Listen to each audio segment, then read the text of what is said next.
Okay, စာဖတ်ကြမယ်မျှဝေကြမယ်အစီအစဉ်ကနေပြန်လည်ကြိုဆိုလိုက်ပါရခင်ဗျာဒီနေ့မှာတော့ကျွန်တော်တို့ယုံကြည်ခြင်းနဲ့ပတ်သက်ပြီးတော့စာဖတ်ပြမယ်ဒီဟာနဲ့ပတ်သက်ပြီးတော့နေချင်းဆွေးနွေးပြီးကိုယ့်ရဲ့ထင်မြင်ယူဆချက်ကိုပြောကြမယ်ပေါ့နော်အဲ့တော့ဒီနေ့မှာကကျွန်တော်ထပ်ပြီးဖတ်ပြမှာကဆရာကြီးရွှေဦးတောင်းရဲ့အကြံဉာဏ်ဖြင့်ကြီးပွားရေးဆိုတဲ့စာအုပ်ထဲကမှခန်းနှစ်ယုံကြည်ခြင်းဆိုတဲ့အခန်းကိုကျွန်တော်ဖတ်ပြပေးတော့မှာဖြစ်ပါတယ်အဲ့တော့ယုံကြည်မှုပေါ့နော်ကျွန်တော်တို့ကယုံကြည်နဲ့ပတ်သက်ပြီးတော့ကအမျိုးမျိုးရှိတယ်ကိုယုံကြည်ဖို့ရာတပါးသူယုံကြည်ဖို့ရာပေါ့နော်စသဖြင့်ဘဝမှာကိုယုံကြည်တဲ့အရာတွေကိုလက်ခံတဲ့အရာတွေဆိုတာကအများကြီးရှိတယ်ပေါ့နော်အဲ့တော့ကိုယ်စီမှာရှိတဲ့ကျွန်တော်တို့ဒီယုံကြည်ခြင်းနဲ့ပတ်သက်ပြီးတော့အကြောင်းအရာတွေကိုကိုယ်အနေနဲ့ဘယ်လိုမျိုးအားကောင်းအောင်လုပ်မလဲကိုယုံကြည်တဲ့အရာတစ်ခုကိုအဖြစ်မနေဖြစ်လာအောင်ကိုယ်အနေနဲ့ဘာတွေလုပ်ဖို့လိုမလဲ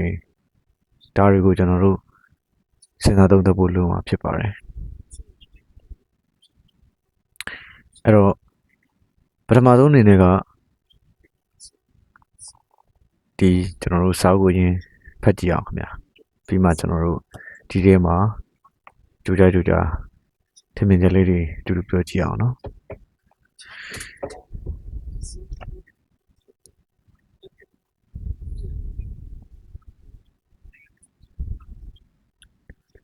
ယုံကြည်ခြင်းတဲ့ဒီမှာရေးထားတာကတော့ကြီးပွားရေးအတွက်ဒုတိယခြေလှမ်းပေါ့နော်အဲ့တော့ယုံကြည်မှုမျိုးတွေကျွန်တော်တို့တိဆောက်ကြမလဲဆိုတာမျိုးကိုဆက်ပြီးတော့ဖတ်ကြည့်လိုက်အောင်ခင်ဗျာလျှက်စစ်တတ်သည်စွန့်ငင်တတ်သောအားတွန်းလှန်တတ်သောအားဟု၍အားနှမျိုးရှိတဲ့ကဲ့သို့လူတို့ရဲ့စိတ်မှာလည်းအားနှမျိုးရှိ၏မေတ္တာတတ်ယုံကြည်ခြင်းတတ်လိန်တတ်မျှော်လင့်ခြင်းတတ်စန္ဒတတ်စသည်တို့သည်စွန့်ငင်တတ်သောအားရှိသည့်စိတ်ဓာတ်များဖြစ်လေရာကြောက်ရွံ့ခြင်းမုန်းတီးခြင်းမနာလိုခြင်းစသည်တို့သည်တွန်းလှန်တတ်သောအားရှိသည့်စိတ်ဓာတ်မျိုးဖြစ်လေသည်တွန်းလှန်တတ်သောစိတ်ဓာတ်နှင့်စွန့်ငင်တတ်သောစိတ်ဓာတ်တို့သည်တဘာဝအားဖြင့်စန့်ကျင်ဘက်သဘောရှိသောစိတ်ဓာတ်များဖြစ်သောကြောင့်တခုသောစိတ်အတွင်းဝယ်တပြိုင်နက်တည်နေခြင်းမှာမတက်ကောင်းကြဤစိတ်ဓာတ်မျိုးတို့အကြောင်းကိုနောက်လာလက်တန်သောခန့်တစ်ခန့်တွင်စုံလင်စွာဖော်ပြရပေဦးမည်စွန့်ငင်တတ်သောစိတ်ဓာတ်ခုနှစ်မျိုးတို့နှင့်ယုံကြည်ခြင်းတတ်မေတ္တာတတ်နှင့်လိန်တတ်တို့သည်ခွန်အားကြီးမားဆုံးသောစိတ်ဓာတ်ဖြစ်၏တူရသောပုဂ္ဂိုလ်၏စိတ်ကူးဉာဏ်တွင်၎င်းစိတ်ဓာတ်မျိုးကိန်းအောင်ဖြစ်ဆွဲလိုက်သည့်အခါမနှိုင်းရှင်သောခွန်အားကြီးမားတန်ဆွမ်းလာလေသည်မေတ္တာတတ်နှင့်ယုံကြည်ခြင်းတတ်တို့သည်မနှောကိုအမိပြု၍ဖြစ်ရသောစိတ်ဓာတ်များဖြစ်လျာလိန်တတ်မှုကားရုပ်တရားကိုအစွဲပြု၍ဖြစ်ပေါ်ရသောဓာတ်မျိုးဖြစ်ချေ၏ထိုဓာတ်သုံးခုကိုပေါင်းစပ်လိုက်သောအခါတွင်မူကားလောက၌မစွမ်းဆောင်နိုင်သောအရာဟု၍မရှိလောက်အောင်ခွန်အားကြီးမားလှပေ၏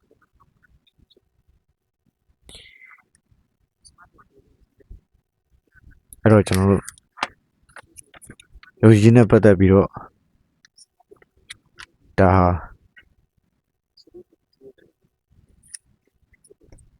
အင်အားကြီးမားဆုံးအားတွေဓာတ်တွေထဲမှာကယုံကြည်ခြင်းဓာတ်ဆိုတာလည်းအပါဝင်ဖြစ်တဲ့အကြောင်းကိုကျွန်တော်တို့လေ့လာဖတ်ရှုခဲ့ရပဲဖြစ်ပါတယ်အဲ့တော့ထပ်ပြီးတော့ယုံကြည်ခြင်းဓာတ်ကိုအားကောင်းဘယ်လိုလုပ်ရမလဲဆိုတာကိုဆက်လက်ဖတ်ရှုကြည့်ကြပါအောင်ဆိုခင်ဗျာယုံကြည်ခြင်းတည်းဟူသောစိတ်ဓာတ်ဒီကလူလျောက်မဖြစ်ပေါ်ခဲ့လျင်ဖြစ်ပေါ်အောင်ပြုလုပ်နိုင်သည့်အပြင်ဖြစ်ပေါ်ပြီးရှိနေလျင်လည်းအားကောင်းအောင်ပွားများပေးနိုင်သောစိတ်ဓာတ်မျိုးဖြစ်ချေ၏အားကောင်းအောင်ပြုလုပ်နည်းဆိုသည်မှာဘာဝိကတာဘဟုတိကာဟုသောစကားအရအချင်းချင်းအဖန်ဖန်အထက်ထက်အနေမနာပွားများပေးရသောနည်းပင်ဖြစ်လေသည်အကယ်၍3နှစ်ဖြစ်သောနေ့တွင်ငွေ3000ပြည့်အောင်ကြွယ်ဝချမ်းသာလာဖို့ရည်မှန်းထားကြ ထိုနေ့ထိုရက်တွင်ထုံငွေကိုရလိမ့်မည်ဟုအချိန်ချင်းဖန်ဖန်အထက်ထက်နှလုံးသွင်းခြင်းအပြင်နေရရှိကြလာသောအခါတွင်ဧကံမုတ်ချရရှိလိမ့်မည်ဟု၍စိတ်ထဲတွင်ထင်မြင်ယုံကြည်လာခြင်းဖြစ်ပေါ်လာမည်။ဤသည်ကအလွန်တရာအရေးကြီးလာသောလေ့ကျင့်ခြင်းတည်းဖြစ်ချေကြိုးစား၍လိုက်နာလေ။ဒီထဲမှာတော့သုံးနှစ်ပြည့်သောအခါတွင်ငွေ3000ပေါ့နော်။ဒါကအရင်ခေတ်ခါရဲ့ငွေကြေးတန်ဖိုးမြင့်နေတဲ့အခြေအနေတုန်းကရေးထားတဲ့စာဖြစ်တဲ့အတွက်ငွေကြီး3000ပေါ့နော်။အဲ့တော့ဒီခေတ်ဒီကာလအခြေအနေနဲ့ကိုယ်အနေနဲ့ထပ်ပြီးတော့ငွေပမာဏဘယ်လောက်ထိဆိုတာတော့ကိုယ်အနေနဲ့ကိုပြန်ပြီးတော့ဒါယုံကြည်မှုတစ်ခုထားလို့ရပါတယ်ဒါကျွန်တော်စကားချင်းပြောတာဖြစ်ပါတယ်အဲ့တော့ဆက်ပြီးတော့ဖတ်ကြည့်ရအောင်ခင်ဗျာအားနည်းသောစိတ်ကိုအားကြီးသောစိတ်အဖြစ်သို့ရောက်အောင်ပြုပြင်ပေးရမှာအချိန်ချင်းဖန်ဖန်ပွားများပေးရသောဤတစ်ခုသာရှိကြောင်းသတိပြုလေစိတ်သည်ရင်ပေါအောင်ပြုလုပ်ပေးခြင်းအပြင်တဖြည်းဖြည်းပြုပြင်ပြောင်းလဲပေးနိုင်သောအရာမျိုးဖြစ်၏ဥပမာဆိုသောအိမ်နီးချင်းတကားတဲ့တယောက်သည်ငါးဤဥကောင်းကိုထုရိုက်နေကြောင်းတွေ့မြင်သည့်အခါမှာပထမ၌မုံတီဆက်ဆုပ်ခြင်းဖြစ်၏တွေ့မြင်ရပါများလာသဖြင့်ရင်ပါလာသည့်အခါတိခဏနိုင်သောစိတ်ဖြစ်ပေါ်လာ၏ထိုမြတ်မကသေးကာလရှည်စွာတွေ့မြင်ရသဖြင့်အလွန်ရင်ပါလာသည့်အခါကိုယ်တိုင်ဝင်၍ထုရိုက်ပေးလိုသောစိတ်ပင်ဖြစ်ပေါ်လာတတ်၏ထို့ကြောင့်လဲတငါနာနီတကာမုတ်ဆိုးနာနီမုတ်ဆိုးဟုသောစကားပုံပေါ်လာရခြင်းဖြစ်လေသည်ပထမ၌3နှစ်စေသောနေ့တွင်ငွေ3000ကျွယ်ဝလိမ့်မည်ဟုတာမန်အားဖြင့်ယုံကြည်ကြပေလိမ့်မည်ပေါ်များပန်များလာသောအခါတိုး၍ယုံကြည်လာပြီးလျင်နောက်ဆုံးတွင်နှလုံးသို့ခိုက်သည့်တိုင်အောင်ပြင်းပြင်းထန်ထန်ဆွဆွမြဲမြဲယုံကြည်လာလိမ့်မည်ထို့ကြောင့်တခုသောစိတ်ကူးတွင်နှလုံးသို့ခိုက်သည့်တိုင်အောင်ပြင်းထန်လှ၍ယုံကြည်ခြင်းတည်းဟုသောတရားတရားနှင့်ပေါင်းဆက်လိုက်သည့်အခါတွင်မူကားဧကံမုတ်ချဖြစ်မြောက်ရမည်ဟု၍တထစ်ချယုံကြည်ပြီးတော့စိတ်ကူးတို့မြည်သည်လောကရစကားအရအုံနှောက်မှစတွင်ဖြစ်ပေါ်တတ်လေရာအချို့သောစိတ်ကူးတို့သည်အုံနှောက်တွင်ဖြစ်ပေါ်၍အုံနှောက်၌သာပြက်ကွယ်သွားတတ်လေအချို့သောစိတ်ကူးတို့မူကားအလွန်လေးနက်လာသည်ဖြစ်၍နှလုံးတူတိုင်အောင်ထိကြိုက်တတ်လေဒုတိယစိတ်ကူးမျိုးသည်ယုံကြည်ခြင်းတရားစိတ်နှင့်ပေါင်းစပ်လိုက်သည့်အခါတာ၍ခွန်အားကြီးမားလာလေရာမေတ္တာဓာတ်လိန်ဓာတ်တို့နှင့်ပေါင်းစပ်လိုက်တဲ့အခါတွင်မူကားကဘာကြီးကိုပြုရင်ပြောင်းလဲပေးနိုင်သောခွန်အားအစွမ်းရှိပြီယုံကြည်ခြင်းဆိုသည်မှာနှစ်ဖက်အသွားရှိသောဓာတ်ကဲ့သို့ကောင်းခြင်းအတွက်၎င်းဆိုးခြင်းအတွက်၎င်းအကျိုးပေးနိုင်သောစိတ်ဓာတ်မျိုးဖြစ်များစွာသောလူတို့သည်ဤအကြောင်းထိုအကြောင်းမှစ၍အကြောင်းမျိုးမျိုးတို့ကြောင့်ဇီဝဥစ္စာမဖြစ်နိုင်ဟုသောအယူဝါဒ၌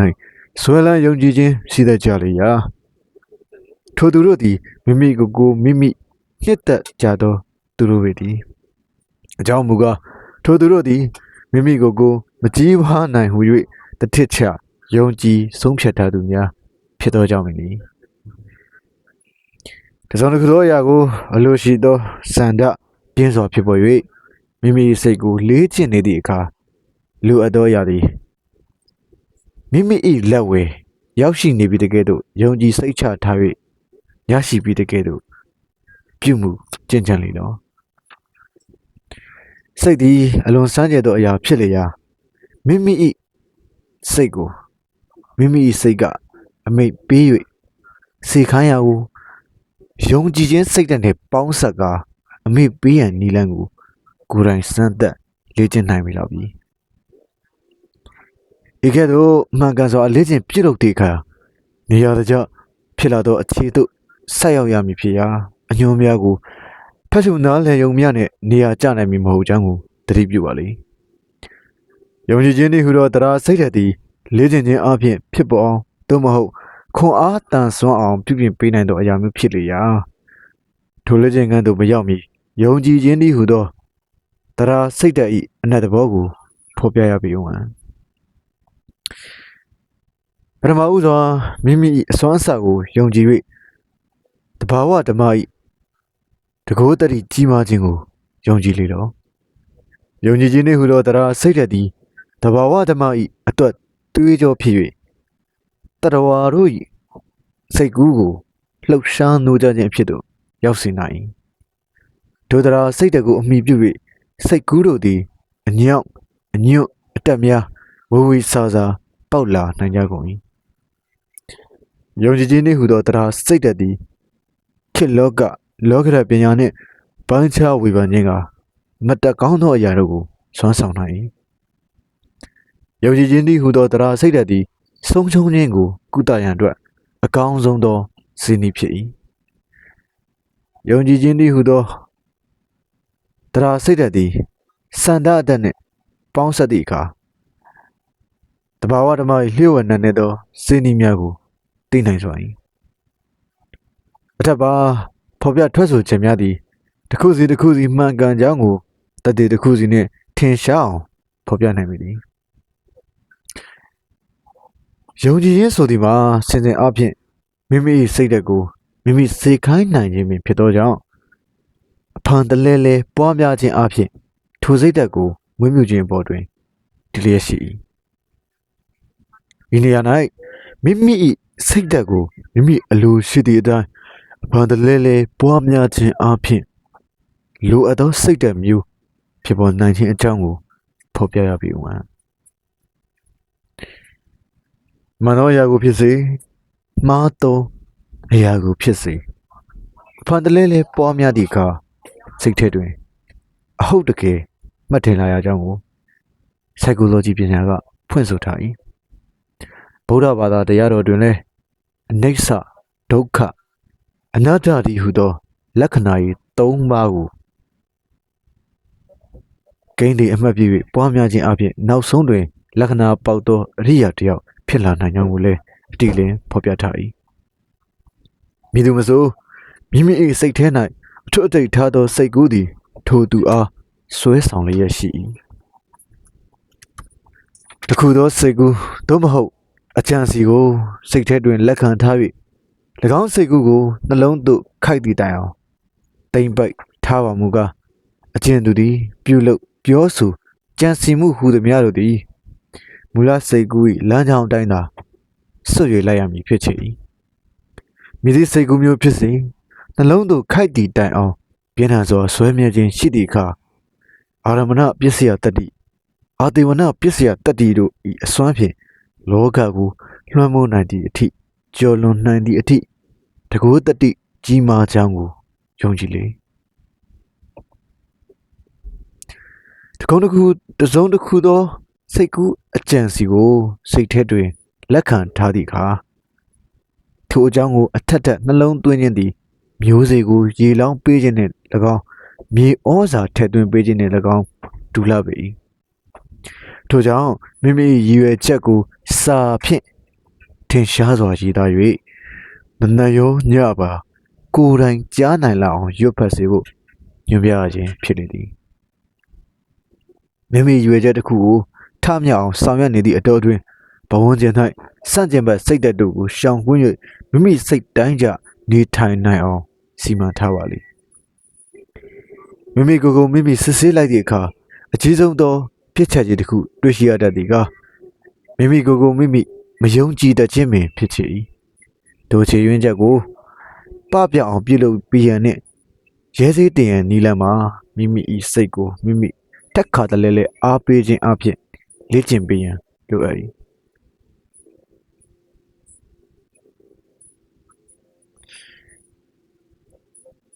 ဒါကတော့ကျွန်တော်တို့ယုံကြည်ခြင်းတစ်ခုပေါ့နော်အားကောင်းအောင်ပြုလုပ်နည်းဆိုတဲ့အရာနဲ့ပတ်သက်ပြီးတော့ရေးသားထားကိုဖတ်ထားဖြစ်ပါတယ်ဒီနေရာမှာကျွန်တော်နားလည်ရတယ်လို့ပြန်ပြီးပြောချင်တာကကျွန်တော်တို့ယုံကြည်တဲ့အရာကျွန်တော်တို့ပိုကောင်းမှုအတွက်လုပ်ဖို့အတွက်ကျွန်တော်လုပ်မဲ့အရာတစ်ခုအတွက်ပေါ့နော်ကျွန်တော်တို့ဟာတင့်တော်လျောက်ပတ်တဲ့နေရာမြေသားမျိုးမှာကျွန်တော်ရှိနေရမယ်ကျွန်တော်တို့အတွက်ကိုလှုပ်ချင်တဲ့အရာအတွက် လုံနိုင်စွမ်းကျွန်တော်တို့မှာအခွင့်အရေးပေါ်များနေတဲ့နေရာမှာကျွန်တော်တို့ကရှိနေရမယ်အဲ့လိုမှမဟုတ်ဘူးဆိုလို့ချင်းကျွန်တော်တို့ဒီလောက်ဖို့အတွက်ကခဲရင်နေမယ်ပတ်ဝန်းကျင်အနေအထားနဲ့ကျွန်တော်တို့အဆင်မပြေနေဘူးဆိုလို့ချင်းကျွန်တော်တို့ယုံကြည်ထားတဲ့အရာကျွန်တော်မျှော်မှန်းထားတဲ့အရာကိုကျွန်တော်ဘယ်တော့မှရောက်မှာမဟုတ်ပါဘူးအဲ့တော့ယုံကြည်ခြင်းကိုအားကောင်းအောင်လုပ်တဲ့နေရာမှာလဲနေရာဒေသဒီပတ်ဝန်းကျင်ဒီအထူးတလဲရေးကြီးကြောင်းကိုလည်းနားလည်ရပါတယ်အဲ့တော့ကျွန်တော်ဆက်ပြီးတော့ယုံကြည်ခြင်းကိုမိမိအစွမ်းကိုယုံကြည်အောင်လေ့ကျင့်နည်းနဲ့ပတ်သက်ပြီးတော့ဆရာကြီးရေးထားတာကိုဆက်လက်ဖတ်ပြပေးသွားမှာဖြစ်ပါတယ်ခင်ဗျာ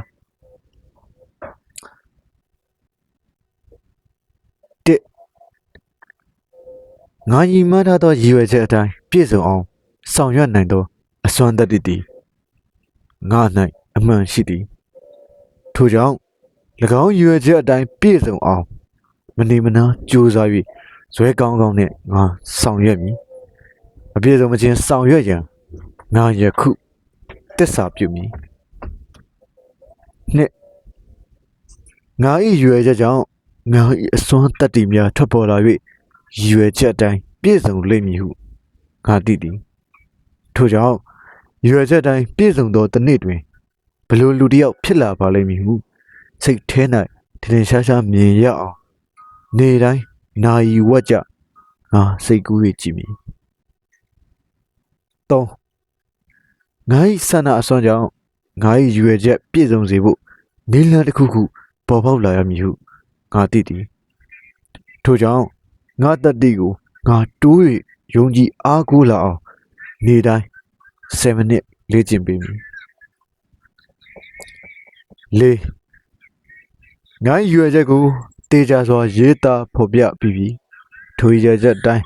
ပြည့်စုံလိမ့်မည်ဟုစိတ်ချယုံကြည်ခြင်းမရှိသေးတဲ့မြတ်ကာလပတ်လုံးဆက်လက်၍ငါကြိုးစားမည်ငါမကန်ခြင်းနဲ့တဲ့မှတ်ခြင်းတို့အပေါ်၌အခြေမပြုခဲ့လေမြည်သည့်စီစိမ်မျိုးမြည်သည့်အခြေအနေမျိုးမြမတည်တတ်နိုင်ကြောင်းငါကောင်းကောင်းသိသည်ထို့ကြောင့်ပတ်သက်သူအလုံးအကျိုးမများစေသောအမှုကိစ္စမျိုးကိုငါမဆောင်ရွက်ငါကသူတစ်ပါးအကျိုးကိုလိုချင်းတည်ဖို့ဆောင်ရွက်ပေးခြင်းအပြင်ငါအကျိုးကိုသူတစ်ပါးတို့တည်ဖို့ဆောင်ရွက်ပေးစေမည်သူတစ်ပါးအပေါ်၌ဖြူစင်တန့်ရှင်းသောစိတ်မျိုးမထားလျင်ငါအကျဉ်းစီအထမမြောက်နိုင်ကြောင်းငါသိသောကြောင့်သူတစ်ပါးကိုမုန်းတီးခြင်း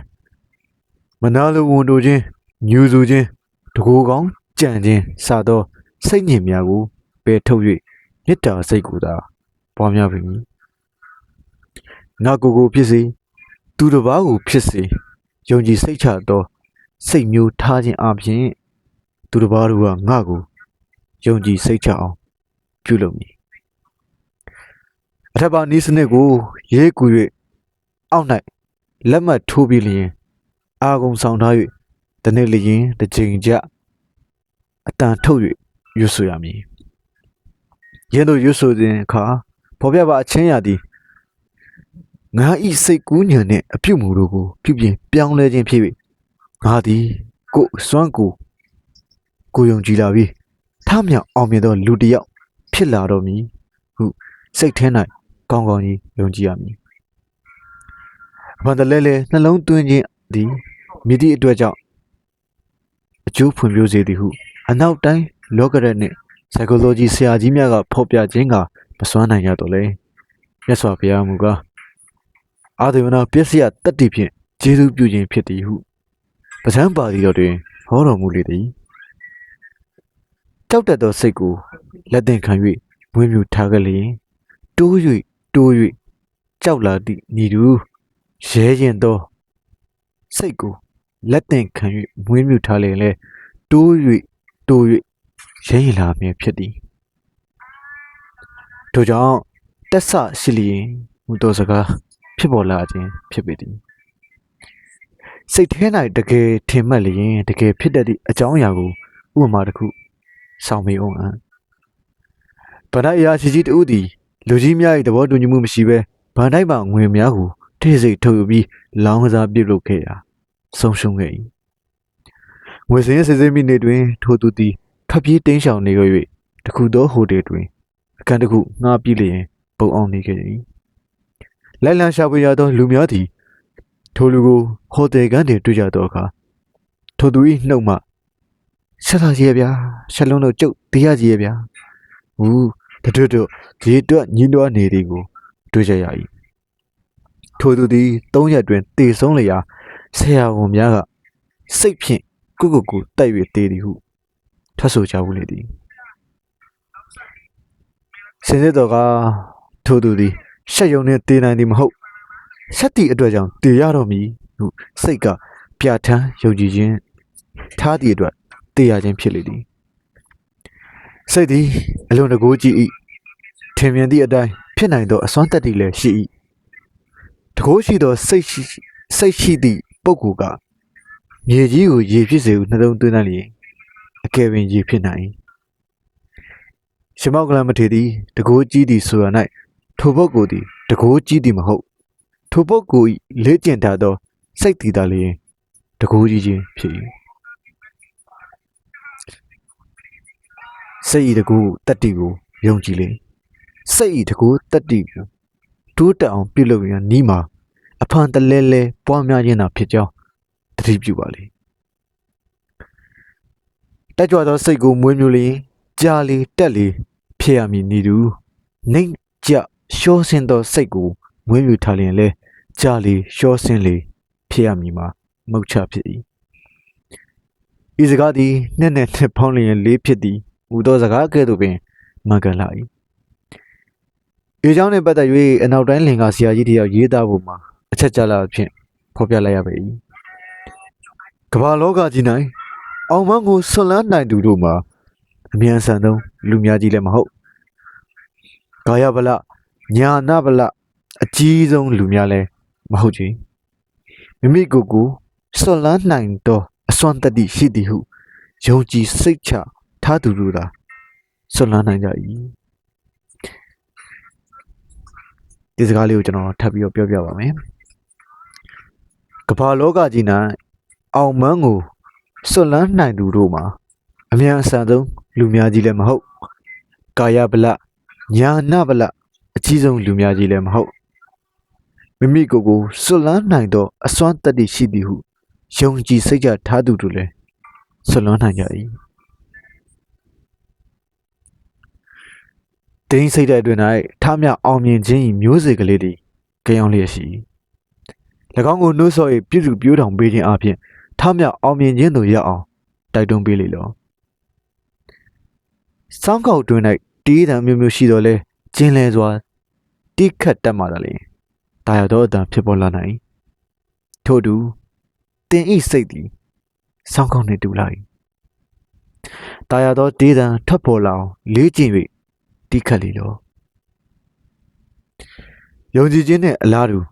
တကုအင်အားကြီးမားသောစိတ်ဓာတ်တစ်ခုတည်းကလိန်နှင့်ပတ်သက်သောစုံမက်ချစ်ခင်ခြင်းစိတ်ဓာတ်ပင်ဖြစ်၏ဤနေရာ၌ချစ်ခင်ခြင်းတည်းဟုသောမေတ္တာစိတ်ဓာတ်သည်သုံးမျိုးရှိကြောင်းပိုက်ခြားဝေပြန်ပြီးပြပေအောင်တပိသတာဟူသောမေတ္တာပို့ခြင်း၌တရဝါဟူသည်မြပေါ်တွင်ထားအပ်သောမေတ္တာစိတ်မျိုးကိုပြမဆိုမေတ္တာဟူ၍ခေါ်ဆိုတတ်၏ယာကအရင်ခံ၍ယောက်ျားနှင့်မိန်းမတို့ထားရှိတတ်သောမေတ္တာမျိုးကိုချစ်ခင်စုံမက်ခြင်းဟူ၍ခေါ်ဆိုတတ်၏ယောက်ျားသည်မိန်းမအား၎င်းမိန်းမသည်ယောက်ျားအား၎င်းယာကအစွမ်းဖြင့်ရရှိသောစိတ်မျိုးတတ်ကိုလိန်စိတ်ဟူ၍ခေါ်ဆိုတတ်၏အချို့သောယောက်ျားမိန်းမတို့သည်အကျဉ်လင်မယားအဖြစ်နှင့်အတူတကွပေါင်းသင်းဆက်ဆံနေတိုင်းကြာညာတော်လဲစင်စစ်အားဖြင့်ချစ်ခင်ဆုံးမတ်သောမေတ္တာစိတ်မျိုးအလွန်နေပါလှ၍တယောက်ကိုတယောက်ရလုံမှုတည်းဟုသောညာကစိတ်သို့မဟုတ်လိန်စိတ်တည်တာလျင်ခွန်အားကြီးမှလျက်ရှိ၏ပထမ၌တယောက်ကိုတယောက်ချစ်ခင်ဆုံးမတ်ပါသည်ဆိုတော်လဲရပြီးသဖြင့်ညာကစိတ်၏ကျေနပ်ခြင်းရှိသည့်အခါချစ်ခင်ဆုံးမတ်ခြင်းရောပါသွားသည်ကိုတွေ့ရတတ်ပေသည်အမှန်ကိုဆိုသောတကယ်စင်စစ်ဆုံးမချစ်ခင်သောလင်းဆုံးမရဆုံးတို့၏ရာဂိုင်နှုံးသည်အလွန်နေပါလှပေရာများစွာသောလင်မယားတို့မှာလိန်စိတ် အားဖြင့်သာလျှင်တယောက်နဲ့တယောက်နှောင်ဖွဲ့ထားခြင်းဖြစ်ကြလေ၏အကယ်စင်စစ်စုံမက်ချစ်ခင်သောလင်မယားတို့မူကားရပြီးတော့လေကြာလီစုံမက်ချစ်ခင်လေရှိကြရ၍ကွာရှင်းခြင်းလည်းမရှိနိုင်ကြ၏ဤအချက်သည်အလွန်တရာတိမ်မွေးရာကစဉ်းစားကြည့်သောသူတို့သာလျှင်တည်နိုင်ကြပေလိမ့်မည်အထက်ပါမေတ္တာစိတ်အမျိုးမျိုးတို့တွင်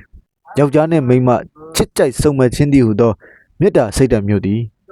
လောကီကြီးပွားမှုအတွက်အရေးတွင်အလွန်တရာခွန်အားကြီးမားလာသော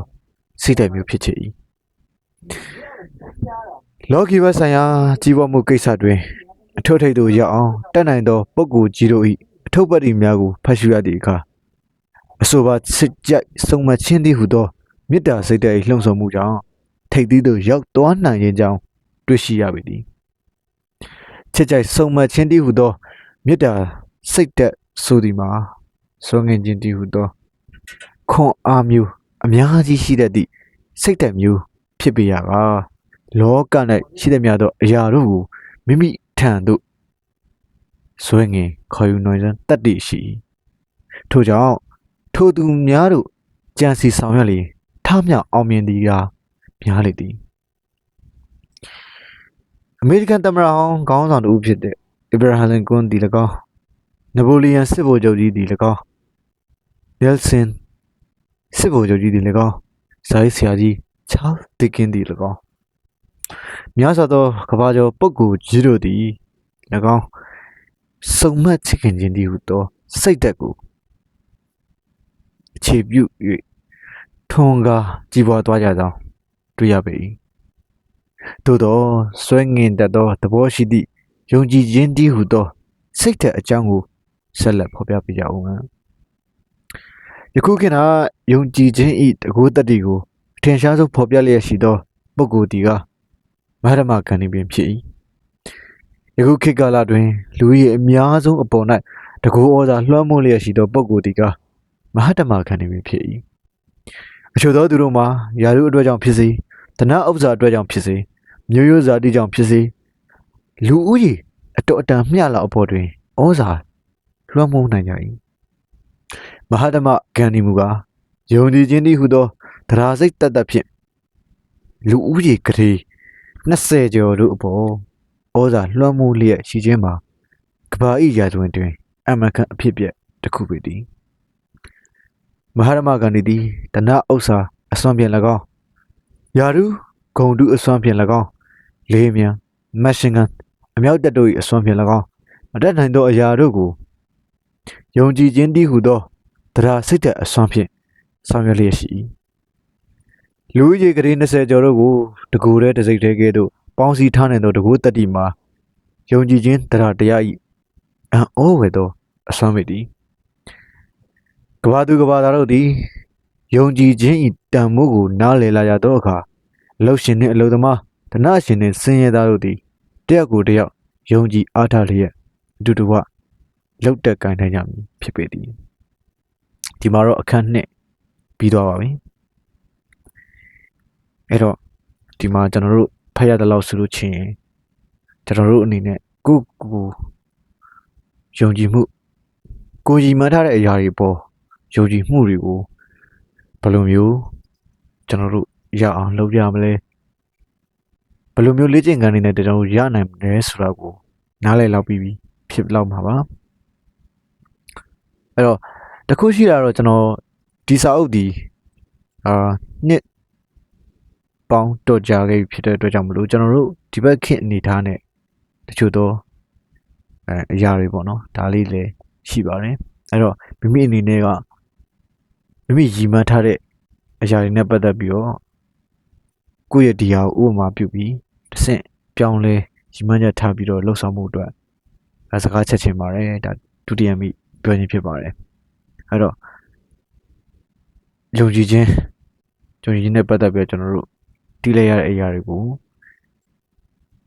ထပ်ပြီးတော့ဆွေးနွေးခြင်းပါတယ်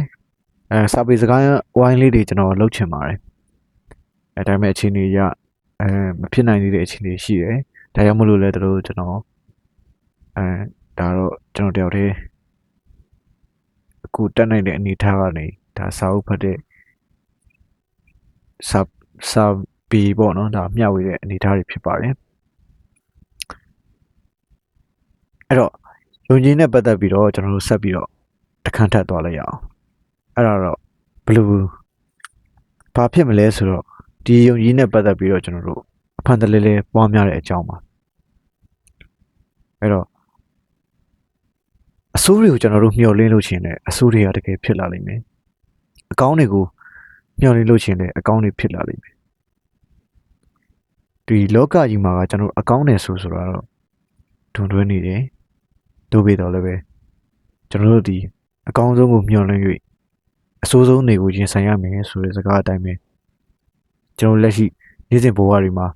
တွေ့ကြုံနေတဲ့အရာတွေကိုကြော်လွန်ပြီးတော့ကျွန်တော်တို့တစ်ဆင့်မြင့်ပြီးတော့မှန်းထားတဲ့ယုံကြည်ခြင်းတွေပုံမှာကျွန်တော်တို့ဒီပို့ပြီးတော့ယုံကြည်ကြမယ်ပို့ပြီးတော့ဖန်တလဲလဲပွားများကြမယ်အဲ့ဒီယုံကြည်ခြင်းကိုမဖြစ်ဖြစ်အောင်ကျွန်တော်တို့လုပ်ကြရမှာဖြစ်ပါတယ်အဲ့တော့ဘယ်လိုမျိုးအဖန်တလဲလဲပွားများကြမလဲဘယ်လိုနည်းစနစ်တွေကိုကျွန်တော်တို့သုံးကြမလဲဆိုတာကိုအခန်းသုံးကိုဆက်ပြီးတော့တောင်းလိုက်ကြအောင်ခင်ဗျာအဖန်တလဲလဲပွားများရခြင်းတခုသောစိတ်ကူးအကြံစီသည်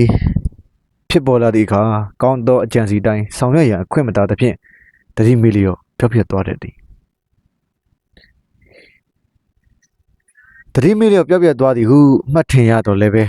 ထိုအကြံစီသည်စိတ်ထဲတွင်လိုင်းကရက်ရိုက်ခတ်ထားမှုသဖြင့်ကြံနေရသည်သာဖြစ်၍ဘယ်အခါမှလုံးလုံးပျောက်ကွယ်သွားသည်မဟုတ်ချေဥပမာမောင်ဖြူသည်မောင်မဲဟုတက်လို့သောအကြံစီဖြစ်ခဲ့မှု၍အခွင့်မသာသဖြင့်မတက်ဖြစ်လိုက်တော့လဲမောင်ဖြူသည်မောင်မဲကိုတက်လို့သောသဘောပပျောက်စေရမူရခင်ကတက်ချင်ခဲ့မှုသောအကြံစီသည်မောင်ဖြူ၏စိတ်ကိုလှိုင်းကရက်ရိုက်ခတ်ထားမှုသည်ဖြစ်သောကြောင့်မောင်ဖြူ၏စိတ်ထဲတွင်မနောကံအာကုသို့ဖြစ်နေကိန်းအောင်နေရလေ၏ကောင်းမှုကုသိုလ်တွင်လည်းဤနည်းတူပင်ထို့ကြောင့်ကျွန်ုပ်တို့ပြုခဲ့မိသောကုသိုလ်ကံအကုသိုလ်ကံစသည်တို့သည်တရားမင်း၏ပရပိုက်၌မှတ်သားထားသည်လည်းမဟုတ်ကောင်းကင်တမန်မှလည်းမှတ်သားထားသည်မဟုတ်ပြုမိသောသူ၏စိတ်ထဲတွင်လှမ်းကြည့်အဖြစ်နှင့်ကိန်းအောင်ကြံနေမျှကြံနေချင်းမျှသာဖြစ်ချ၏နိုးကြလျက်ရှိသောတတိကမိတော်တော်လေလွန်ငယ်ပြီးသမျှသောကာယကံမှုဝစီကံမှုမနောကံမှုတို့သည်နိဗ္ဗာန်မရောက်မချင်းစိတ်ထဲတွင်ကိန်းအောင်လျက်ဘယ်အခါမှပျောက်ပြက်လွင့်ဆွန်သွားသည်ဟုမရှိနိုင်၏စိတ်သည်အလွန်စမ်းကြက်ပြီးဒီနေရာမှာကျွန်တော်စကားထပ်ပြီးတော့ပြောရနေပေါ့နော်ဟုတ်ပါတယ်ကျွန်တော်တို့တစ်ခါလောက်ပဲကျွန်တော်တို့စိတ်ထဲမှာ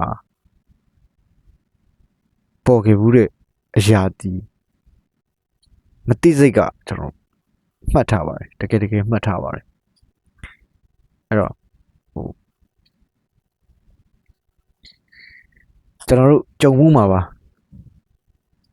ကိုယ်စိတ်ထဲမှာကြံစီဘူးတဲ့အကြံစီတစ်ခုကတကယ်လက်တွေမှာဖြစ်မလာနိုင်လို့လက်လျှော့ခဲ့အောင်တောင်းမှကျွန်တော်တို့ရဲ့အိမ်မက်တွေကမှာညဘက်အိပ်ဆက်တဲ့အခါမှာကျွန်တော်အိမ်မက်တွေအဖြစ်တစ်ခါမှပြန်ပြီးတော့ပေါ်လာတတ်တာမျိုးတွေဒါတွေကျွန်တော်လည်းကြုံဘူးတယ်ပေါ့နော်အဲ့တော့ကျွန်တော်တို့စိတ်ထဲမှာတစ်ခါလောက်ပဲစိတ်ကူးဘူးတွေးတော်ဘူးရဆိုရင်တော့အဲ့အကြံစီကမပြောက်သွားတာကိုတကယ်ကျွန်တော်လည်း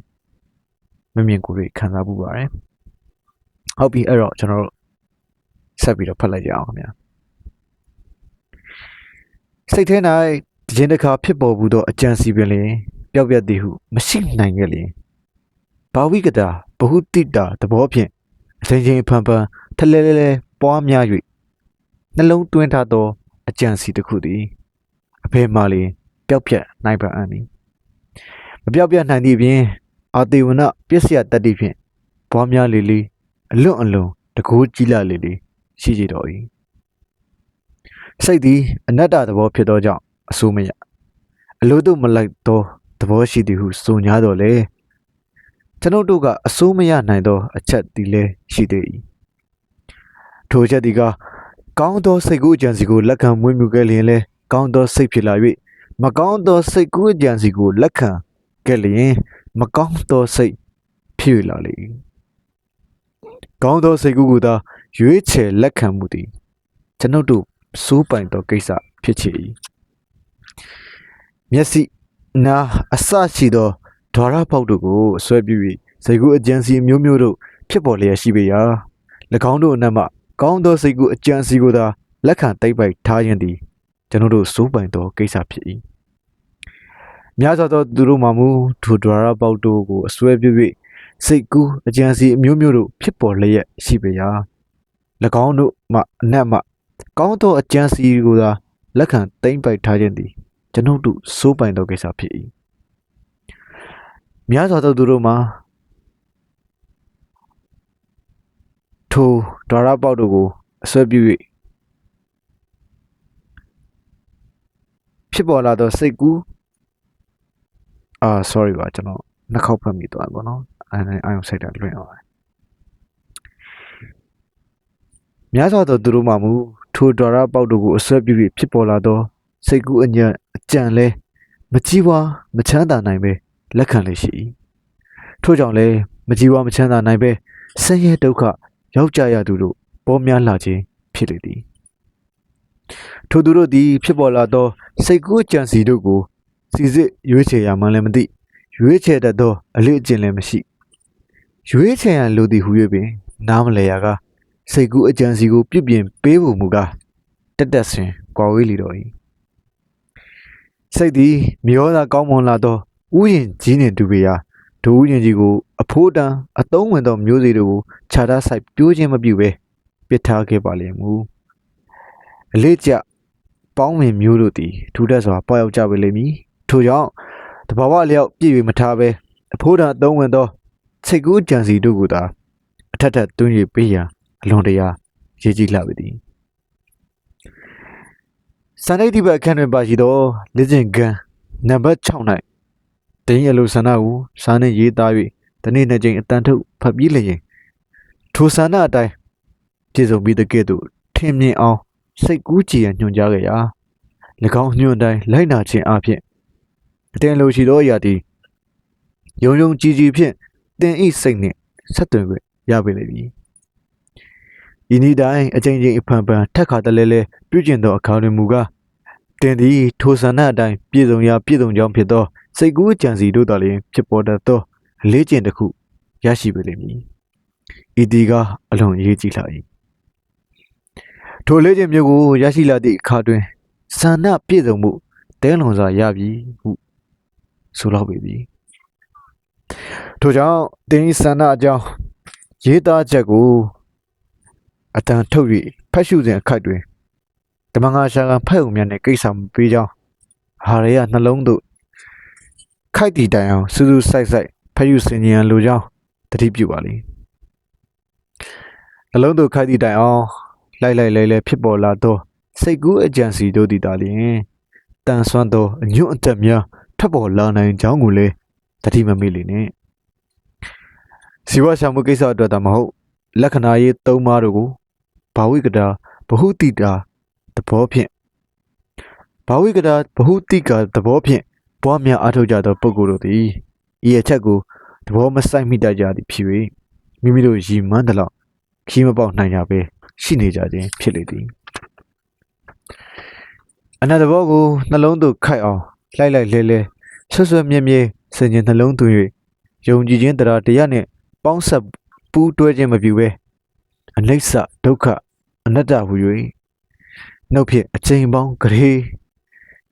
တကရေရစ်ဆိုသောညာလဲအကျိုးများလာမည်မဟုတ်ချေဤစာအုပ်တွင်ပေါ်ပြပါရှိသောလေ့ကျင့်ခန်းများကိုလိုက်နာရာတွင်လည်းဤနည်းတူပင်မှတ်ယူပါလေလေ့ကျင့်ခန်းအချိန်များတွင်လိုက်လဲရှိသောစိတ်မျိုးမဖြစ်ပေါ်နိုင်သေး냐တော့လဲစိတ်မပြတ်လိမ့်နဲ့အထုံတလေမွေးမြူခြင်းဆိုသည်မှာတရက်နှစ်ရက်နဲ့မြဖြစ်နိုင်သောအရာမျိုးမဟုတ်ဇွဲကောင်းနဲ့ပင်မခံ၍ဆောင်ရွက်ရသောအရာမျိုးဖြစ်၏သို့သောလိုသောအရာကို ရလိုသောစန္ဒရှိသူတို့အဖို့မှာဤများလောက်သောပင်ပန်းမှုကိုအပြော့ဟူ၍အောက်မေ့ရကြသည်မြန်တို့အပ်သောအရာဟူသည်မြသည်အချီနီးအလကားရနိုင်သည်မရှိတန်ရာတန်မှုပေးရသည်သာဖြစ်ချေ၏ကားလျော်စွာရံပန်ရာကဖြစ်တတ်ခြင်းမှတပါးဉာဏ်ပညာရှိုံမြတတ်ကျွန်းလိမ္မာယုံမြနှင့်မြောက်များသောဥစ္စာတနာကိုမရရှိနိုင်ကြ။ဤစာအုပ်တွင်ဖော်ပြပါရှိသောစီးပွားဥစ္စာရှာဖွေနီးနာတို့မှာကံကိုယ်သာအားကိုးပြုသောဤစနစ်မျိုးမဟုတ်တကယ်လိုက်နာခဲ့လျင်တကယ်ဧကံလူအားရနိုင်သောဤတည်မျိုးဖြစ်ချေ၏။ဤဤစနစ်များသည်တယောက်ဖို့သာတင့်တော်၍အခြားတယောက်ဖို့မတင့်တော်သောနီလန်းမျိုးလည်းမဟုတ်လူခတ်သိန်းတို့နှင့်တင့်တော်၍ကြီးပွားလိုသောဆန္ဒတကယ်ရှိသူတိုင်းလိုက်နာနိုင်သောဤစနစ်မျိုးဖြစ်ချေ၏လိုက်နာသူတို့နဲ့တချို့တစ်ဝက်သည်ထမြောက်အောင်မြင်ခြင်းမရှိဆိုပါလျင်ဤစနစ်အပြစ်မဟုတ်လိုက်နာသူတို့၏အပြစ်များသာဖြစ်ချေ၏စုံချင်းနှင့်တွေ့ရသည်ဆိုပါလျင်နောက်တစ်ချိန်ကြိုးစားလေအောင်တော့မအောင်မြင်မချင်းကြိုးစားပေအောင်တော့တခုသောအလိုဆန္ဒပေါ်တွင်ပြင်းထန်စွာဆက်ရယုံစူးစိုက်နိုင်သောတတိရှိလေဘာဝေတပဓမ္မနီးကိုတိုး၍အသုံးချနိုင်လေရှိပေလိမ့်မည်စတန်ဒိတ်ဒီဘအခန်းတွင်ပါရှိသောလေ့ကျင့်နည်းကိုလိုက်နာဆောင်ရွက်သည့်အခါစိတ်အာရုံစူးစိုက်ရန်လိုခြင်းတီးဟူသောအဖြစ်ကိုတွေ့ရလိမ့်မည်စိတ်အာရုံစူးစိုက်ခြင်းအကြောင်းနှင့်ဆက်လျင်း၍အခန်းတစ်တွင်ဖော်ပြပါရှိသောလေ့ကျင့်နည်းကိုလိုက်နာလေ့လာလေ့ကျင့်သည့်အခါအကယ်၍ငွေတသိန်းကျွယ်ဝဖို့ရည်ရွယ်ချက်ထားကြလျင်ထိုတသိန်းမြတ်သောငွေသည်မိတ်ထားသောမျက်စီတွင်ကွန်းကွန်းကကထင်မြင်လာသည့်တိုင်အောင်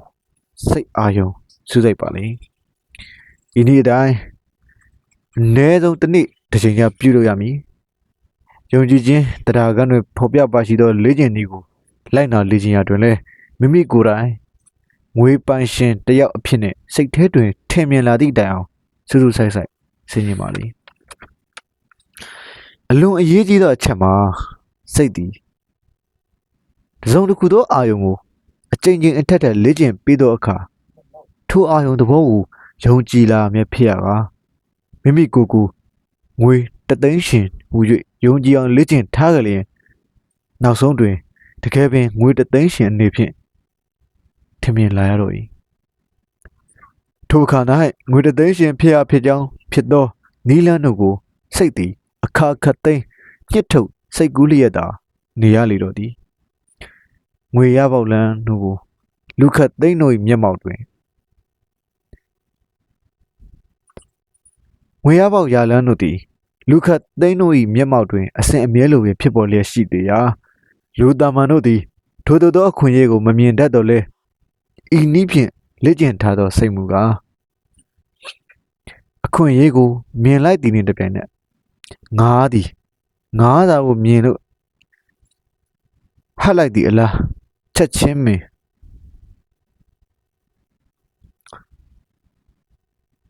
ငါโอเคနည်းစာကြောင်းကျော်သွားပြီပြန်ပြီးဖတ်ပြမှဖြစ်ပါတယ်ငွေရပေါက်ရလန်းတို့သည်လူခတ်သိန်းတို့၏မျက်မှောက်တွင်အစဉ်အမြဲလိုပင်ဖြစ်ပေါ်လျက်ရှိလေရာလူတာမန်တို့သည်ထိုသို့သောအခွင့်အရေးကိုမမြင်တတ်တော့လဲဤနည်းဖြင့်လေ့ကျင့်ထားသောစိတ်မူကားအခွင့်အရေးကိုမြင်သည်နှင့်တပြိုင်နက်ငါသည်ငါးစာကိုဟတ်သည့်အလားတကဲ့သို့ချက်ချင်းပင်ဟတ်မြူတတ်လေသည်လေ့ကျင့်ထားသောစိတ်သည်ငွေရပေါက်ရလန်းကိုတမင်သတိပြုပြီးစုံစမ်းရှာဖွေမနေရတော့ပဲကြောင်သည်ကြွက်ကိုချောင်းတီအလားကဲ့သို့၎င်းဥပြိုင်းသည်ငါးကိုချောင်းတီအလားကဲ့သို့၎င်းလက်မလို့ရစေအောင်တခါတည်းစောင့်လျက်ချောင်းနေလေတော့၏စိတ်သည်အလွန်ထူးဆန်း၏ထူးဆန်းသလောက်ကိုလူတိုင်းမသိကြပြီ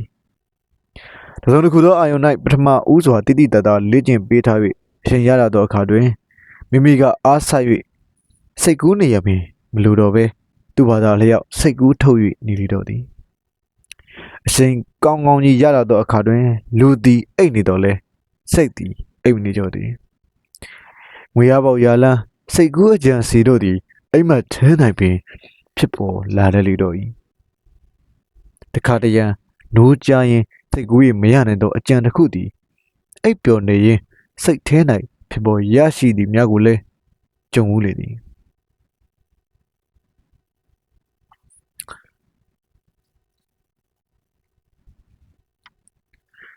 အကယ်၍ငွေတသိန်းချင်းဖြစ်လာဖို့ရည်မှန်းထားကြအံ့ထိုငွေတသိန်းရမှုအတွက်ဆောင်ရွက်ရန်နည်းလမ်းတစ်စုံတစ်ခုဖြစ်ပေါ်လာသည့်အတိုင်းစောင့်ဆိုင်မနေတော့ပဲထိုငွေတသိန်းကိုလက်ထဲရောက်ပြီးတကယ်သို့ထင်မြင်လာအောင်အားထုတ်လေ့ကျင့်ပြီးလျင်ငွေတသိန်းရကြောင်းဖြစ်သောနည်းလမ်းတို့ကိုစိတ်ထဲတွင်ဖြစ်ပေါ်လာရမည်ဟုအတင်တောင်းခံလေတော့ဖြစ်ပေါ်လာရလိမ့်မည်ဟုလည်းမျှော်လင့်လေတော့တနေ့သောအခါထိုနီးလန်းသည်စိတ်ထဲတွင်ငါးပွက်တကဲ့သို့ရုတ်တရက်ပေါ်ထွက်လာမည်ဖြစ်ရာထိုအခါ၌စောင့်ချောင်းနေသောဥရိုင်းကဲ့သို့တခါတည်းကောက်ဖမ်း၍ချက်ချင်းပဲစတင်ဆောင်ရွက်လေတော့ဒီအချက်သည်အလွန်ရေးကြီးပေရာကဖြစ်နွယ်ဆိုင်းလင်ခြင်းဖြစ်နေကြရင်လက်လွတ်သွားမည်ကိုအလွန်စိုးရိမ်နေရသည်တစ်ချိန်လက်လွတ်လဲမိလျင်နောက်တစ်ချိန်မပေါ်တော့ပဲတစ်သက်လုံးအချီနီစောင့်မျှော်နေရသည့်အထိပင်ဖြစ်သွားတတ်သည်အကြံစီတို့မြည်သည်မှာတမင်အားဆိုင်၍ကြံစီရသောအကြံမိမိကအားမဆိုင်ဘဲနဲ့လျှက်စစ်ကဲ့သို့ဖြစ်ကနေဖြစ်ပေါ်လာသောအကြံဟူ၍နှမျိုးရှိပထမအကြံစီမျိုးမှာမိမိစိုးပိုင်သောစိတ်ပိုင်းဖြင့်လှုပ်လှုပ်ခြင်းဖြစ်၍ဒုတိယအကြံစီမျိုးမှာမိမိကမစိုးပိုင်သောစိတ်ပိုင်းဖြင့်လှုပ်လှုပ်ခြင်းဖြစ်၏များသောအားဖြင့်ပထမနည်းမျိုးဖြင့်ဖြစ်ပေါ်လာသောအကြံစီမျိုးကတား၍အရေးပါအရာရောက်တတ်သည်ဤအကြောင်းကိုနားလည်ရိပ်မိသူအလွန်နေပါလာ၏ဤကဲ့သို့ဖြစ်ရခြင်းမှာဒီပရိပစ္စယတတ္တိအာဒေဝနပစ္စယတတ္တိ၏အစွမ်းဖြစ်သောကြောင့်လွန်တရားခွန်အားကြီးမားလာသည်ဟုမြတ်စွာဘုရားဟောကြားတော်မူခြင်းလည်းရှိသောကြောင့်ယုံကြည်ကြပြီလောအခါတစ်တွင်ဖော်ပြပါရှိသောလေ့ကျင့်နည်းနံပါတ်၄၌ထုံငွေရရှိမှုတို့မြည်ကဲ့သို့ဆောင်ရွက်ရင်မည်ဟုသောအကြံချက်ချင်းစတင်ဆောင်ရွက်ရမည်ဟု၍ဖော်ပြကြရာ၎င်းကိုလိုက်နာဆောင်ရွက်ရမည်ဟု၍အထက်စာပိုက်တွင်ပါရှိသောနီးလန်းကိုအသုံးပြုပါလေကျွန်တော်တစ်ခေါက်ထပ်ဖတ်ပြပါမယ်အတိတ်ပဲပို့ရှင်းအောင်အခန်းတစ်တွင်ဖော်ပြပါရှိသောလေ့ကျင့်နည်းနံပါတ်၄၌ထုံငွေရမှုအတွက်မြည်ကဲ့သို့ဆောင်ရွက်မည်ဟုအကြံစတင်ဆောင်ရွက်မည်ဟု၍ဖော်ပြကြရာ၎င်းကိုဆောင်ရွက်ရမည်ဟု၍အထက်ပါစာပိုက်တွင်ပါရှိသောနီးလန်းကိုအသုံးပြုပါလေငွေရမှုအတွက်နီးလန်းကိုတီထွင်စီရင်သည့်အခါတွင်အကျိုးတွေအကြောင်းတွေစဉ်းစားဆင်ခြင်ခြင်းပြုတတ်သည့်စိုးပိုင်သောစိတ်ပိုင်းကိုအာမထားလိမ့်နဲ့ကြိုးကြောင်ဆင်ခြင်သောဉာဏ်မျိုးသည်တင့်ကိုလှည့်စားတတ်သည်တို့ဖြစ်၍တင်မစိုးပိုင်သောလျှက်ဖြစ်တဲ့ကဲ့သို့ဖြတ်ကနေထွက်လာသောစိတ်ကူးကိုမိမိကဖြစ်နိုင်မဖြစ်နိုင်မီစသဖြင့်စမ်းစစ်၍မနေလျင်အားခဲ၍ထိုတိုင်းလိုက်နာဆောင်ရွက်ဖို့သာပြင်ဆင်လေလောကြိုးကြောင်ဆင်ခြင်သောဉာဏ်တွေကတင်ဤပြင်းဤခြင်းကိုအားပေးအမြပြုတတ်သည်ဖြစ်၍မဖြစ်နိုင်တဲ့အချက်တွေကိုဖော်ထုတ်ကာဆင်ခြင်ပေးတတ်လျာ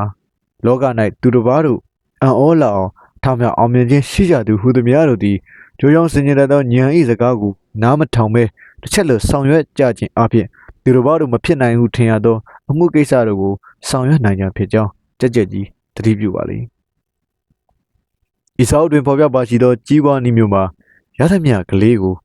မသုံးမဲစုထား၍မသိမီငွေကလေး3-4တောင်းမြစုမိတာသောကြီးပွားနည်းမျိုးမဟုတ်မိမိ၏ရက်ရွာမိမိ၏နေပယ်၌လူကျွန်တယောက်ဖြစ်လာအောင်ကြီးပွားဖို့ရည်မှန်းထားသောနည်းစနစ်ဖြစ်၏ငွေလေးနှဲငယ်ကို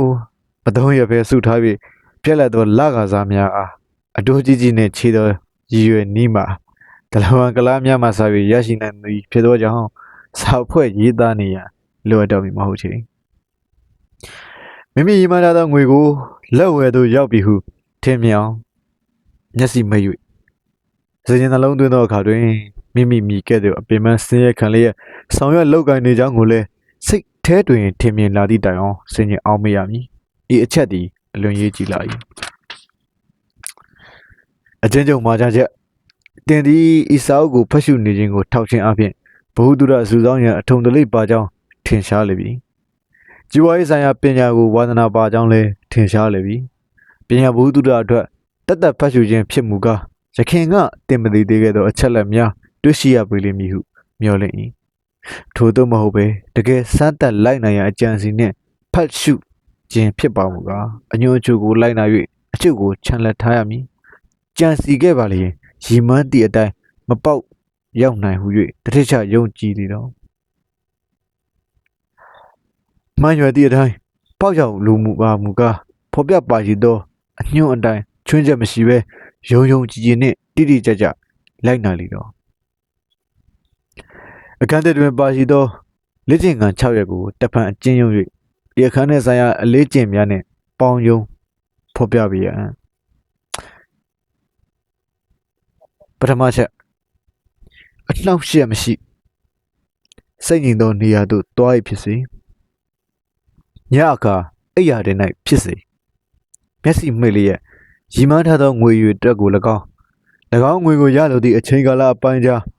နေဆွဲရက်ဆွဲကို၎င်းထုံငွေရမှုအတွက်ဘယ်မျှလောက်အပင်ပန်းဆင်းရဲခံနိုင်မည်ကို၎င်းရေးသားဖော်ပြထားသောတင့်စာရုပ်အတန်ထွက်အောင်ရွတ်ဆိုရမည်ယင်းသို့ရွတ်ဆိုတဲ့အခါထုံငွေကိုတင်း၏လက်ဝဲသို့ရောက်ပြီးတဲ့ကဲ့သို့ထင်မြင်အောင်ဆင်ခြင်ရမည်ရီမန်းချက်ဆိုသည်မှာအမျိုးမျိုးရှိနိုင်၏ငွေရှာသောကုန်တဲ့ပွဲသားစသည်တို့မှာငွေကိုရီမန်းနိုင်၏ကုမ္ပဏီတိုက်ကြီးများနှင့်အလုပ်လုပ်သူတို့မှာမန်နေဂျာဖြစ်ဖို့ဒါရိုက်တာဖြစ်ဖို့ရီမန်းနိုင်၏အစိုးရမူတမ်းများမှာဝန်တော့အရေးပိုင်မင်းစသည်တို့ဖြစ်ဖို့ရီမန်းနိုင်၏သို့သောငွေဆိုသည်မှာလူတိုင်းတို့ရှာမီးနေရကြောင်းပစ္စည်းမျိုးဖြစ်သောကြောင့်ငွေဖြင့်ဥပမာဆောင်၍ပြကြရင်ဖြစ်လေသည်ဥပမာတင်သည်ပွဲသားတစ်ယောက်ဖြစ်ဖို့ငွေတစ်သိန်းကို9နှစ်အတွင်းလက်ဝယ်ရဖို့ရီမန်းထားသည်ဖြစ်တင်းရေးထားသောစာမှာအောက်ပါတိုင်းခက်စင်စင်ဖြစ်ရမည်ငါသည်နှစ်ခုနှစ်ဇန်နဝါရီ1ရက်တွင်ငွေတစ်သိန်းရအောင်စုဆောင်းမည်ဖြစ်၍ငွေတစ်သိန်းရအောင်စုဆောင်းမည်ဖြစ်၍ထုံငွေသည်ဤကာလအပိုင်းခြားတွင်ငါလက်ဝဲသို့တစိမ့်စိမ့်ဝင်လာစေရမည်ထုံငွေရမှုအတွက်ငါသည်ရောင်းသူဝယ်သူနှစ်ဖက်နှောင်းရောင်းသူဝယ်သူနှစ်ဖက်စလုံးစိတ်ကြည်နက်အောင်အနီးနီးအဖုံဖုံအစွမ်းကုန်ကြိုးစား၍အချိန်ရသည်မြထိုကိစ္စအတွက်သာလျှင်ကြိုးစားပြီးတော့မည်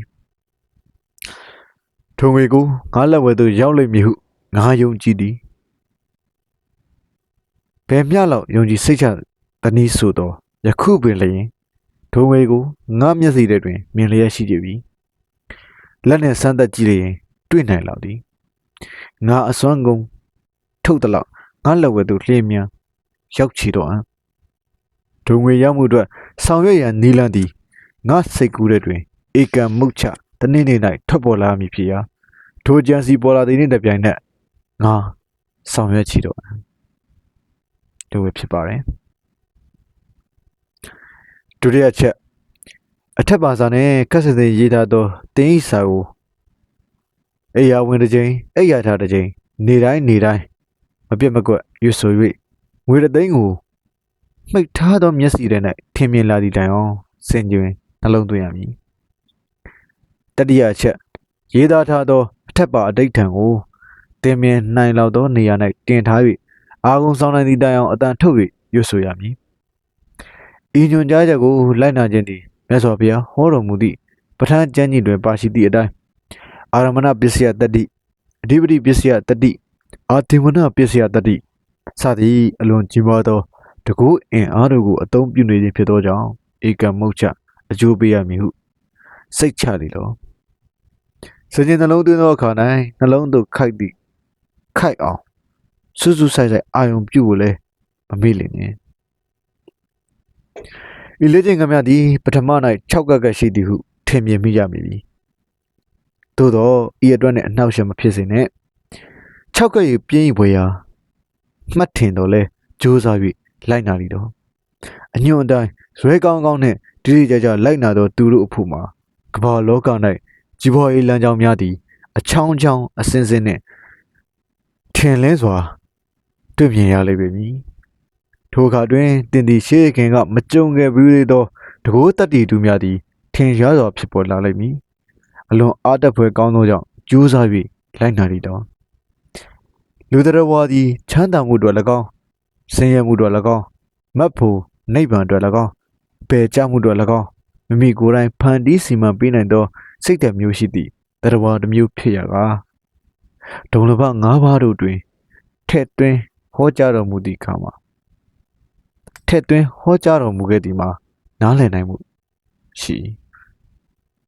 ဤအခန်းသည်လိုသောအရာကိုရောက်မှုအတွက်အလွန်ရေးကြီးလာသောအခန်းဖြစ်ရာကဤအခန်းတွင်ဖော်ပြပါရှိသောအညွှန်းများကိုသဘောပေါက်အောင်ဖတ်ရှုပြီးနောက်ဇွဲကောင်းကောင်းနှင့်လိုက်နာလေ့ကျင့်ရမည်အဖန်တလဲလဲပွားများခြင်းအပြင်မစိုးပိုင်သောစိတ်ပိုင်းကိုစိုးပိုင်သောစိတ်ပိုင်းကပြုပြင်ပေးခြင်းသည်လိုသောအရာကိုပြည့်စုံစေမှုအတွက်အလွန်ရေးကြီးသောအချက်ဖြစ်ပေရာကျွမ်းကျန်သောလေ့ကျင့်ခန်းတို့မှာ၎င်းအတွက်အဖြစ်စွဲများစွာဖြစ်ချေ၏ဤအချက်ကိုစိတ်ထဲတွင်အစင်မပြတ်သတိရနေသည့်တိုင်အောင်ဆွဲဆွဲမြဲမြဲမှတ်သားထားပါလိမ့်ဖော်ပြခဲ့မှုသောလေ့ကျင့်ခန်းများကိုတငယ်ဘဝကစာကြက်ခဲ့တယ်လို့မှန်မှန်ကန်ကန်လေ့ကျင့်၍ကလေးတငယ်တို့၏ယုံကြည်ခြင်းမျိုးဖြင့်လေးလေးနက်နက်ယုံကြည်လောက်အောင်ကြိုးစားခဲ့ပါလိမ့်ဤစာအုပ်တော်လုံးဖတ်ရှုပြီးနောက်ဤအခန်းကိုတပံအောက်ပါနီလန်တိုင်းလိုက်နာဆောင်ရလိမ့်အခန်းသုံးကိုညာတိုင်းအတန်ထုတ်လျက်တစ်ချိန်ကြာဖတ်ရှု၍အဖန်တလဲလဲပွားများရခြင်းသည်ဟူသောနည်းစနစ်သည်လိုသောအရာပြည့်စုံစေမှုအတွက်ဧကမုတ်ချအရေးကြီးပါပေသည်ဟုစိတ်ထဲတွင်ကောင်းကောင်းကြီးသဘောပေါက်လာသည့်တိုင်အောင်စဉ်းကျင်သုံးသပ်ရမည်ဤစာအုပ်ကိုဖြစ်စေဤအခန်းကိုဖြစ်စေဖတ်ရှုစဉ်အထူးကြိုက်နေတဲ့၍အရေးကြီးသည်ဟုသောစာပေများကိုမြင်သာမှတ်ထားရမည်အထက်ပါလမ်းညွှန်ကြားချက်အတိုင်းတိတိကျကျလိုက်နာဆောင်ရွက်ခဲ့ပါလျင်ထားမြောက်အောင်မြင်ခြင်းသည်ဟုသောလမ်းစတွင်ခြေချမိပြီဟုမှတ်လေတော့ဒါကတော့အခန်း၃ရဲ့အဖန်တလဲယုံကြည်ခြင်းကိုအဖန်တလဲလဲပွားများခြင်းဆိုတဲ့အခန်းကိုဖတ်ရှုပြီးတာဖြစ်ပါတယ်အဲ့တော့ဒီနေ့မှာတော့ကျွန်တော်ယုံကြည်ခြင်းနဲ့ပတ်သက်ပြီးတော့ပေါ့နော်ဒီဆရာကြီးရွှေဦးတောင်ရဲ့အကြံဉာဏ်ဖြင့်ကြီးပွားရေးဆိုတဲ့စာအုပ်ထဲမှာအခန်း2နဲ့အခန်း3ကိုဖတ်ပြပေးတော့တာပဲဖြစ်ပါတယ်တကယ်တမ်းတော့ကျွန်တော်တို့စာပေစကားဝိုင်းလေးပေါ့နော်ဒီကျွန်တော်တို့မိတ်ဆွေတကယ်ချင်းတွေနဲ့အတူတူတဝိုင်းထဲမှာထိုင်ပြီးတော့စာအုပ်ဖတ်ပြအဲ့အကြောင်းကတခုနဲ့ပတ်သက်ပြီးကျွန်တော်တို့ဆွေးနွေးကြပေါ့နော်ဒါလိုတွေလုပ်ချင်ပါတယ်အဲ့တော့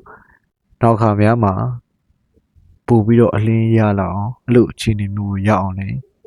ကြိုးစားပါမယ်အဲ့တော့ဒီနေ့ကျွန်တော်ဖတ်ပြခဲ့တဲ့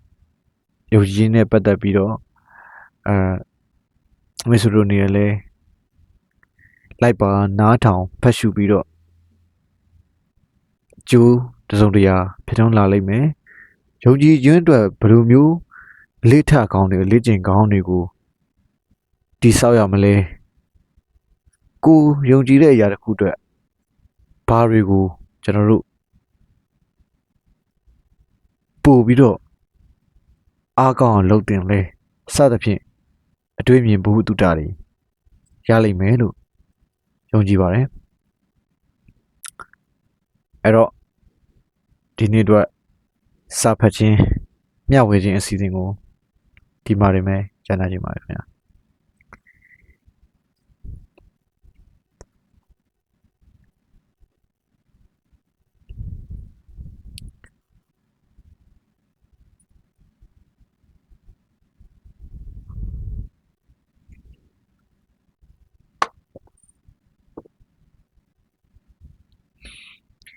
အပြင်မှာသာဆိုရင်တော့ကျွန်တော်တို့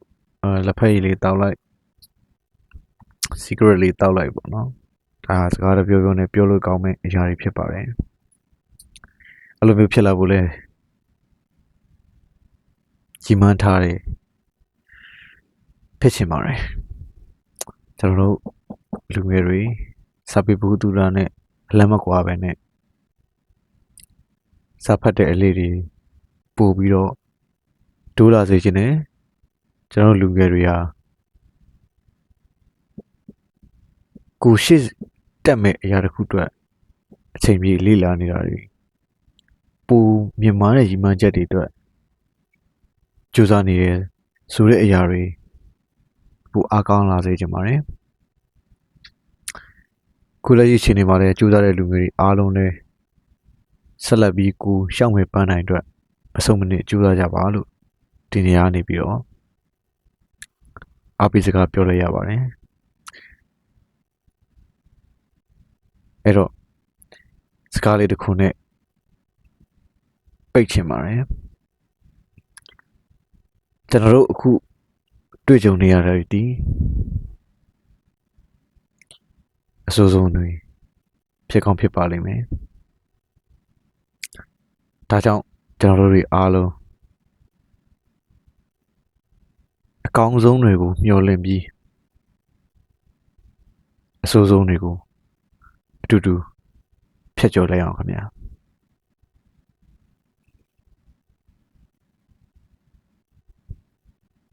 အားလုံးပဲစိတ်ရောကိုယ်ရောကျန်းမာဘေးကင်းကြပါစေ